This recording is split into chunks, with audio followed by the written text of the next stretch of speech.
इंसानी हकूक के लिए काम करने वाली एक आजाद तंजीम का कहना है कि मकबूजा इलाकों की डेवन जेल में 33 फलस्तीनी खवातीन गैर इंसानी हालात का शिकार हैं।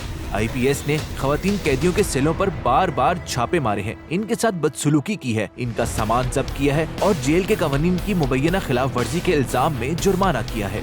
हुकूक की तंजीम ने मजीद बताया कि खवातीन कैदियों में 7 माएँ और कई बूढ़ी खवातीन शामिल हैं। उन्होंने मजीद कहा कि कुछ कैदी सेहत की खराब हालत और जानबूझकर तिब्बी गफलत का शिकार हैं। खवातीन कैदियों को अपने खानदान के सिर्फ एक बालिग फर्द से मिलने की इजाजत है। रिपोर्ट में बताया गया है कि 2015 से अब तक गिरफ्तार होने वाली फलस्तीनी खवातीन की तादाद 900 से जायद हो चुकी है। इनमें कैदियों की माएँ और कमसिन बच्चियां शामिल हैं। वाज़ेह रहे कि इसराइल की तकरीबन 17 जेलों में इस वक्त 7000 से जायद फलस्तीनी कैद हैं, जिनमें से दर्जनों उम्र कैद की सजा काट रहे हैं।